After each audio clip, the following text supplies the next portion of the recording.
최근 논란이 되고 있는 그 어린이 누리과정 예산에 대해서 좀 정리해서 말씀을 드리겠습니다. 대전제는요, 유치원에 다니는 어린아이건 어린이집에 다니는 어린아이건 국가는 그 아이들이 잘 성장할 수 있도록, 건강하게 성장할 수 있도록, 안전하게 자랄 수 있도록 도와주고 가르쳐주고 해야 하거든요. 보육 마찬가지입니다. 국가가 철저하게 해줘야 되는 거죠. 아이들 0세부터 3세까지 그때 인격 형성이 평생 가져간다. 그거 잘 아실 겁니다. 그래서 이 부분은 중앙정부가 됐건 지방정부가 됐건 어느 단계에서든지 그 관심의 도를 조금이라도 낮춰서는 안 됩니다. 현행법 체계상 어린이집은 시도교육청과는 아무런 관련성이 없습니다. 그러니까 시도교육청의 관리, 감독 대상 기관이 아니라는 겁니다. 국회가 제정한 법률이 그렇게 말을 하고 있습니다. 그럼에도 불구하고 시도교육청은 어린이집에서 자라고 있는 아이들의 성장에 대해서 늘 깊은 관심과 애정을 가져야 한다고 봅니다. 보육 예산에 관해서 전면 무상 보육을 실시하겠다라는 것은 2012년 현 대통령의 대선 공약이었습니다. 대선 공약은 이행 책임이 뒤따릅니다. 그리고 그 책임의 주체는 공약을 말한 사람이죠. 이 경우는 당연히 정부가 그에 대한 책임을 져야 합니다. 그게 맞는 겁니다. 헌법상 무상교육 그 범주에는 이게 다 포함되어 있는 겁니다. 헌법이 규정하고 있는 무상교육의 주체는 지방정부가 아니라 국가라는 겁니다. 더 구체적으로 말하면 정부라는 것이죠. 그런데 공약은 대통령이 내걸고 책임을 법률에도 근거가 없는 시도지사가 아닌 시도교육감에게 다 전가시켜버린 겁니다. 국민의 대의기관인 국회가 제정한 법률, 지방교육재정교부금법 제1조를 정면으로 위반한 것이죠. 법률상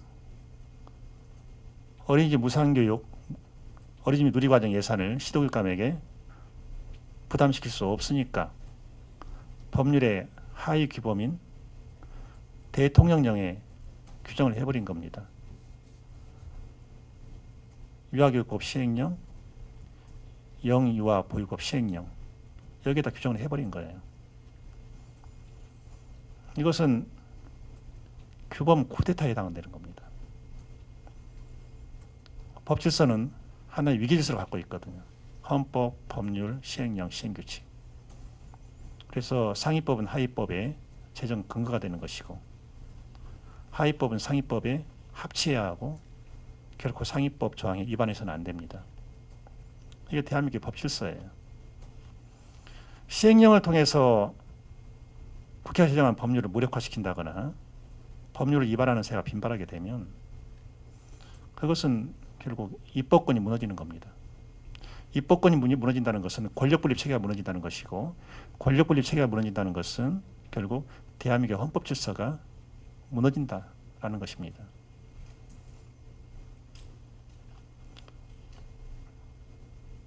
어느 누가 됐건 간에 교육감에게 이렇게 말해야 합니다.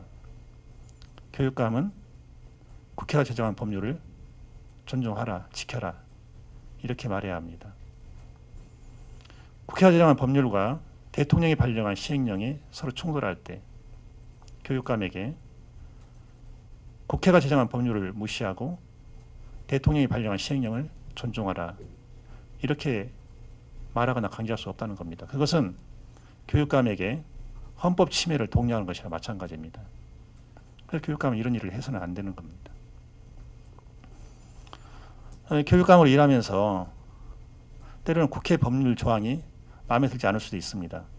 법원의 판결이 마음에 들지 않을 수도 있습니다. 그러나 교육감이 어떤 경우도 위반해서는 안 되는 건 딱 두 가지입니다. 그래서 국회가 정한 법률 그리고 법원이 내린 판결. 이것은 어떤 경우에도 교육감이 지키고 존중해야 됩니다. 그걸 하라고 이 자리에 있는 거죠. 어린이집 누리과정 예산은 정부의 책임입니다. 그게 현행법의 명령이야. 그렇게 돼 있어요. 그래서 2015년도 예산에 어린이집 누리과정 예산은 포함시키지 않습니다. 이 자리에서 명확하게 다시 한번 확인을 합니다.